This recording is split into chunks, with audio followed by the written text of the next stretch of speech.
olahan Smart Palace ini nanti akan diuji menggunakan second order. Kita lihat dulu ya. Kita lihat dulu apa namanya modelnya sebenarnya sederhana sih, cuman dalam Smart Palace itu yang apa namanya yang model PLSM yang secara bersama-sama ini nggak ada ya, tidak ada hasilnya karena memang di model PLSM tidak mengenal hipotesis simultan dan tidak ada. Terus yang jadi masalah bahwa second order ini nanti di variabel kualitas layanan dan citra lembaga. Oke, kualitas layanan sama citra lembaga. Mari kita download datanya dan kita lihat. Oh, baik, sudah bagus ini inputan datanya. Terus modelnya minat pembelian. Baik. Ini berarti saya pindahin dulu ke SPSS untuk memudahkan saya mengkonvert datanya menjadi CSV, ya, mengkonvert datanya menjadi CSV. Oke, saya copy, terus yang menjadi apa namanya indikator juga saya copy, tapi saya bikin transpose dulu supaya untuk memudahkan input nama-nama indikatornya seperti ini. Nah, saya save aja dulu. Ini tadi datanya Kuroto ini. Oke, saya simpan di bawahan deh. Save. Terus ini save as ulang menjadi Smart PLS Kuroto ini di CSV, delimited. Save. Kemudian saya buka Smart PLS saya. Terus saya cek dulu hipotesisnya ada 1, 2, 3 ya kan, cuma ada 3 nih. Jadi panah yang ini sebaiknya saran saya dihilangkan ya, karena cuma 1, 2, 3 dan ini sudah sesuai dengan hipotesisnya. Yang pertama, bahwa kualitas layanan berpengaruh positif dan signifikan terhadap minat Muzaki. Ini minat Muzaki membayar kali ya, jadi saran lagi bukan minat membeli kali, minat membayar, willingness to pay. Akan berbeda ketika kita memahami konsep willingness to buy and willingness to pay, ya, itu akan berbeda. Bisa jadi nanti Anda akan diserang, kenapa Anda menggunakan willingness to buy and your hypothesis is willingness to pay, yang minat membayar. Itu sih saran saya.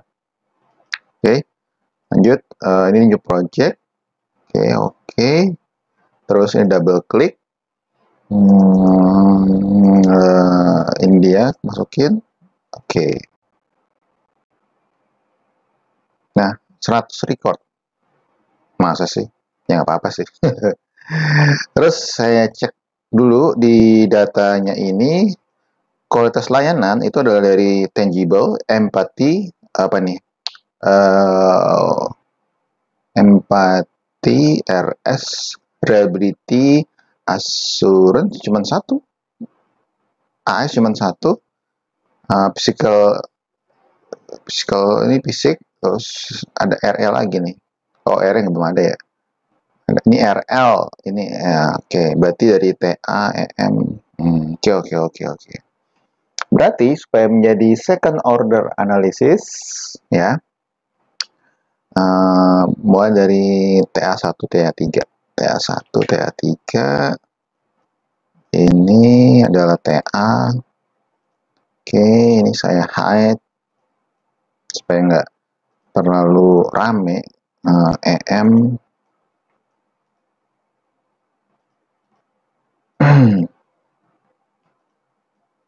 EM, terus ini RS,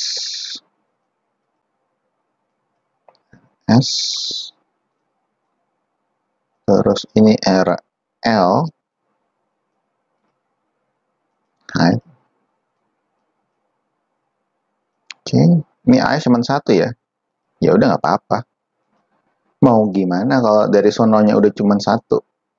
Itu yang disebut namanya single item indikator dan diperbolehkan selama Anda memegang rujukan ini apa nih?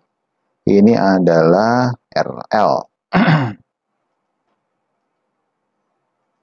Ya, right. Ini tadi AS ya. AS. Terus ini lanjut ke PS.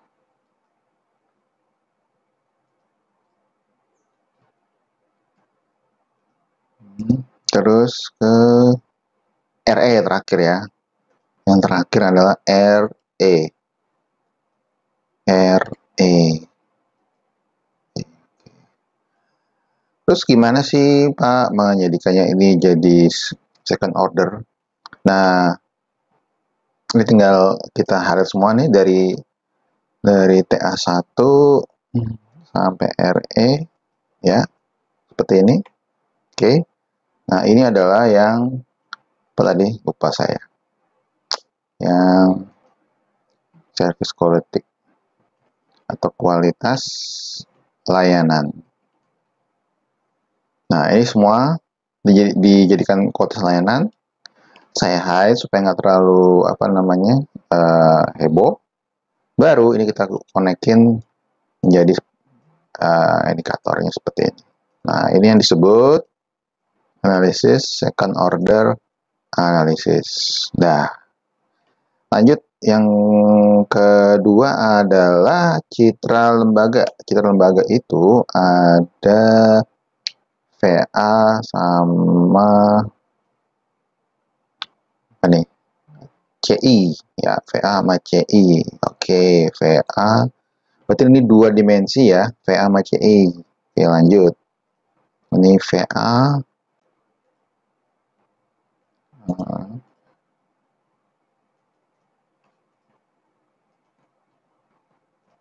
Terus ini adalah CI.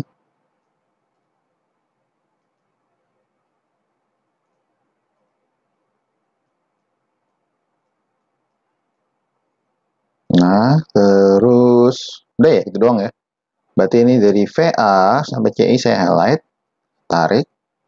Ini tadi adalah apa tadi? Citra lembaga.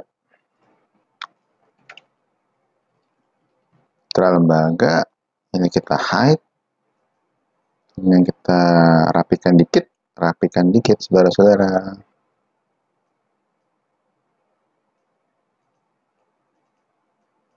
Sama yang terakhir adalah kalau religiusitas tadi sepertinya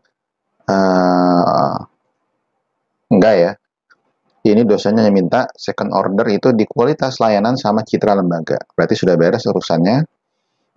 Maka untuk religiusitas dia langsung ya dari KY sampai KO. KY sampai KO. Oke, ini hide. Ini yang menjadi namanya religiusitas. Oke. Terus ini terakhir Pak yang tadi minat bayar kali ya. Kalau saya tulis ini minat bayar aja. Karena hipotesisnya minat bayar. Ini right height deh. Baru deh kita sambungkan independen ke dependennya. Dah beres urusan. Pengen tahu nih hasilnya gimana? Kita lihat algoritmanya.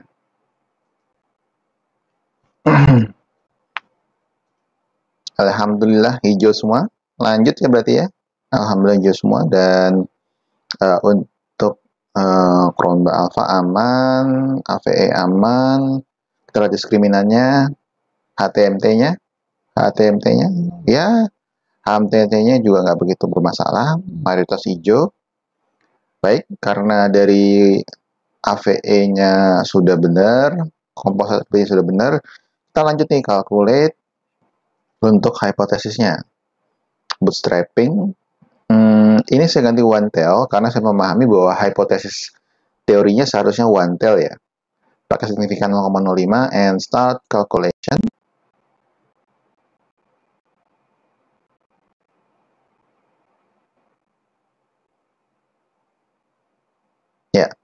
Kita lihat hasilnya. Oke,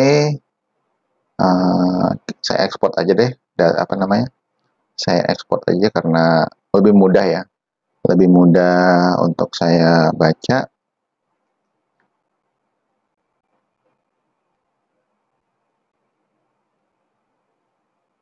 Tapi kalau dari hasil ini sepertinya siapa nih si data yang ada ini, kuota layanan minat bayar itu bisa diinterpretasi sebagai berikut nih, misalnya sebagai berikut. Berarti kalau ini saya pindahkan ke interpretasi ya sekalian deh. Interpretasi Quran. Tadi yang menjadi hipotesis adalah minat bayar ya. Oke, minat bayar semua. Berarti ini yang baris ini, kalau ini saya rapin dulu. Ini nggak dipakai. Terus ini nggak perlu, nggak apa-apa sih. Nah, cakep. Ini saya hapus ya karena nggak penting. Nah, terus ini nggak ya? Ini nggak kan tadi ya? Ini saya hapus. Nah, terakhir ini saya hapus. Oke, ini ini berarti saya tulis keputusan. Ini saya tulis berpengaruh positif. Ini saya bisa bilang berpengaruh positif pada 10%. Ini saya bilang tidak berpengaruh signifikan. Dah, berarti kalau saya pakai 10%, tentu juga nggak sembarangan ya. Berarti saya cek dulu nih di bukunya Hare. Dia ada pakai apa namanya nilai 1,96. Oke, 1,96 ini kalau dia pakai 5%. Terus kalau pakai apa namanya 10% juga boleh sih ya. Dia nanti pakai 1,65 seperti itu. Ya, pakai 1,65. Mau pakai 1% juga boleh kalau berani, tapi saya nggak berani sih. Berani cuma 5% sama 10%. Nah, tadi nilai apa namanya yang kita lihat di 1,635 ya kan, berarti kan mendekati atau lebih besar pakai 10%. Seperti itu. Nah, ini adalah pengaruhnya. Kalau citra lembaga, saya kalau misalnya bayar zakat pun juga secara teknis ya nggak namanya dulu, nama itu kan mencerminkan citra. Kalau kualitas layanan saat ini ya berpengaruh tapi tidak begitu dominan karena namanya bayar zakat kan bisa online sekarang ya. Saya nggak tahu nih kalau yang objek di sini bayar zakatnya atau mekanisme bayar zakatnya itu datang ke tempat atau online. Religiusitas nggak berpengaruh, ya kayaknya hampir di banyak penelitian ya, kita ngomongin religiusitas seseorang itu sebenarnya orang sih religius, tapi belum tentu menentukan seseorang itu membayar atau menggunakan apa namanya institusi lembaga syariah. Ya, saya akan mengambil konteks contoh di institusi lembaga keuangan bank syariah. Ya, nanti bisa cari sih. Sebenarnya religius itu juga belum tentu berpengaruh terhadap seseorang memutuskan untuk menggunakan bank syariah. Karena di beberapa artikel dijelaskan ya namanya orang religius itu kadang dari sisi logika itu lebih realistis. Mana yang dianggap menguntungkan ya dia akan gunakan. Jadi belum tentu dia akan menggunakan institusi syariah. Kalau kaitannya dengan zakat atau membayar zakat, ya itu kembali pada masing-masing. Kita nggak bisa mengeneralisasi kalau religiositas. Baik, semoga dapat membantu dan semoga sukses.